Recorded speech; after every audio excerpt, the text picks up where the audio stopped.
Welcome to the second video on the Aristotle readings on the soul and knowledge. So in these videos, we're going to be turning to a new set of questions. Questions like, what can human beings know?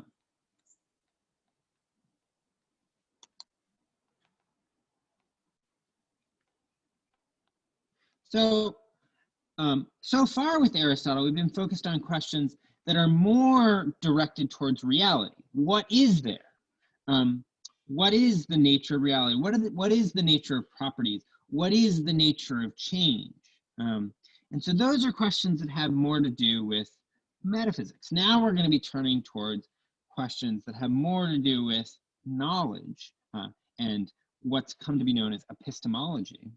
And so this is going to include questions like, what can human beings know? What are the forms of knowledge or the different kinds of knowledge? What's the nature of knowledge? And in the last video, we looked at Aristotle's division of philosophy into its parts, productive, practical, and theoretical, or what I'll sometimes call Aristotle's division of the sciences into productive, practical, and theoretical sciences.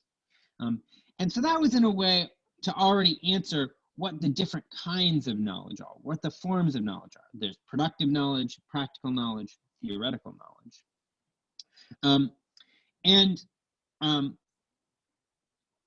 Aristotle is really the first person to come up with a robust theory of science, a robust theory of scientific knowledge, and an account of the scientific method. Scientific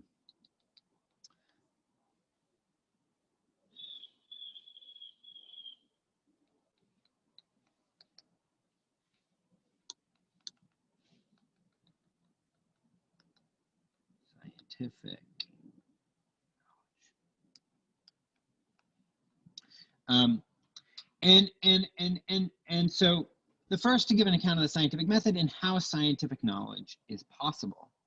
And so in the next couple of videos, I'm going to be trying to work my way up to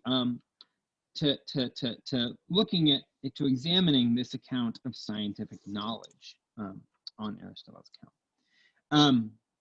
And all parts of this picture that we're going to be looking at today and in the next few videos are tremendously influential all the way up through today. So the next, 2,500 years, this picture just remains tremendously influential. And indeed, this framework that we're going to be discussing today is going to remain largely unchanged in the modern period. And really, this framework that we're going to be laying out today is what Descartes is going to be responding to. And so this is going to be tremendously important for the rest of the course going forward. So, okay, so the first thing to notice is that Aristotle distinguishes a number of different kinds of souls.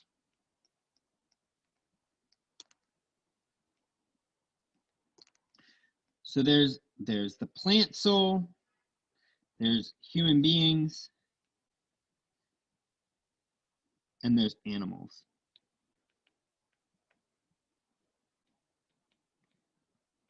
And in relation to this, he distinguishes different faculties or capacities.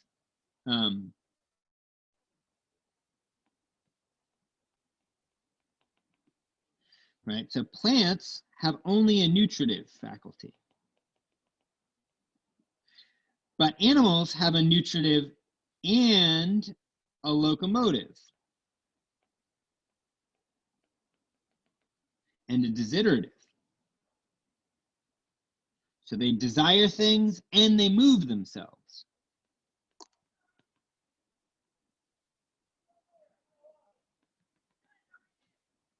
And human beings have a nutritive, a locomotive and desiderative, and an intellectual.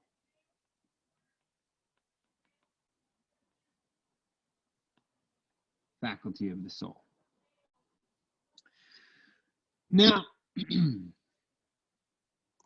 the way that Aristotle makes sense of this difference between the various kinds of souls is he'll say, well, the formal element in these beings, in human beings, animals, and plants, is different. And in fact, the kinds of knowledge that they can have is different. And that's in virtue of the different forms that their souls are susceptible of. So remember, he said, so he endorses this view of hylomorphism, that everything is a composite of form and matter. And remember, matter is potentiality and form actuality.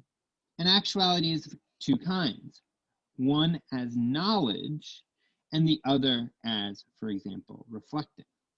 And so we're going to want to figure out, what does Aristotle mean here by claiming that form, that actuality is of two kinds. One is knowledge, the other is reflecting. But we'll come back to that. That'll be a question for later.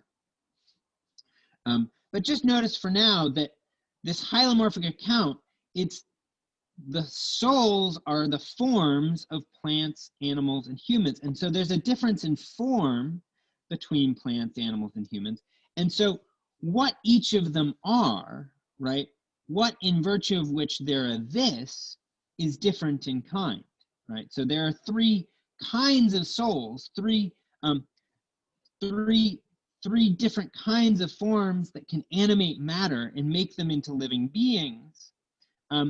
And they'll be different in kind. And so each of those kinds of things will be a different kind of thing.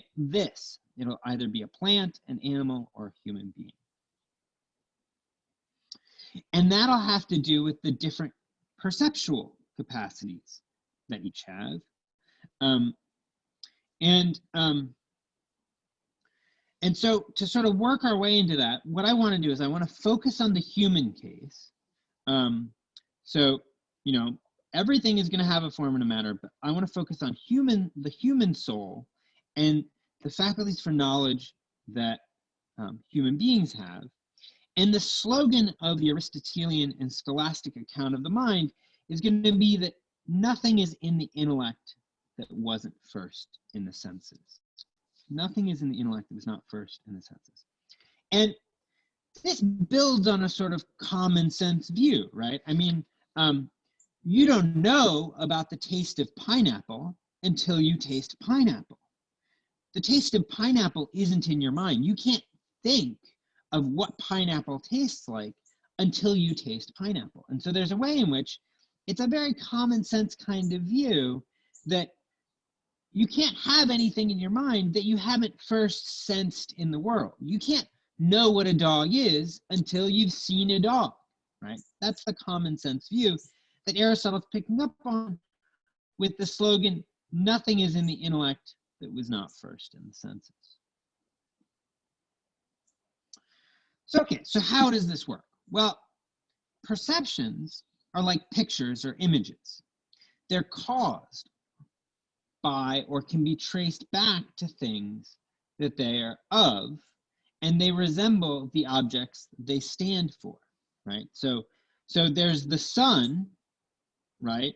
And the sun causes my representation of the sun. So I look up in the sky and I see the sun, and the sun, the real thing out there in the world, is what causes me to represent the sun, my perception of the sun, right? So I see the sun. I see the sun. Furthermore, when I see the sun and acquire a representation of the sun, a perception of the sun, my perception of the sun resembles the sun, right? So my representation of the sun is somehow like the sun. There's something that my representation of the sun has in common with the sun. Now, Aristotle famously said that the soul becomes all things. The soul becomes all things.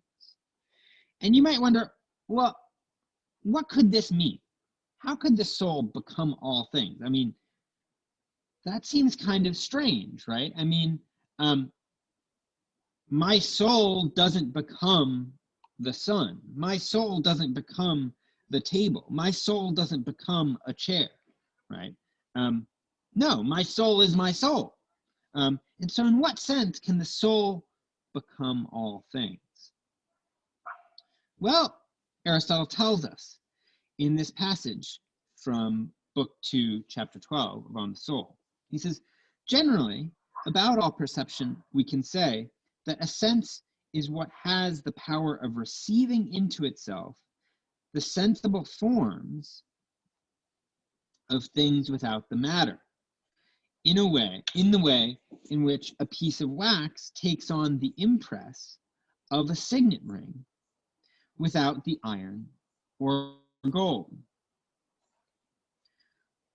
So how does the soul become all things? Well, I don't literally become the sun when I see the sun, right? My soul doesn't literally become the sun. I don't become a fiery ball of gas up in the sky.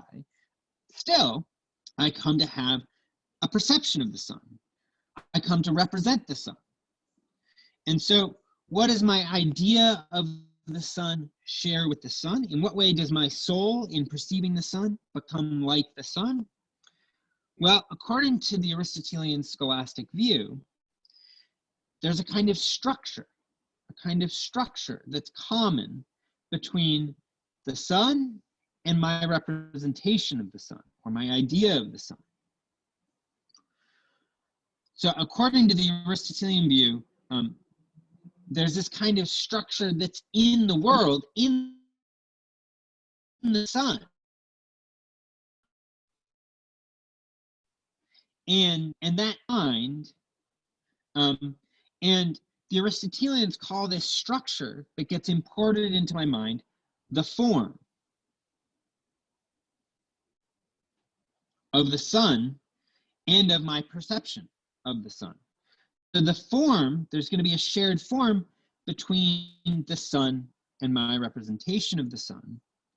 And what differs between my representation of the sun and the sun is going to be the matter, right? So what differs between the sun and my representation of the sun is going to be their matter. My idea of the sun is not literally a fiery ball of gas. No, it's something in my mind, in my soul. But it shares a form with the sun. Or what in later scholastic terminology, in later, in the medieval period and into the Renaissance and into the modern period that we're going to be looking at, this form is called a species. Why is it called a species? Well, species is just a translation of that old Greek word idios, right? So specie is the Latin translation of idios. And so a species is just a synonym for a form or an idea, an idios, right? So a specie is an idios. It's just the Latin word for it. And so we're going to use in what follows the Latin terminology of species, and we're gonna be examining how it is that these forms, these species, can come into my mind from the objects.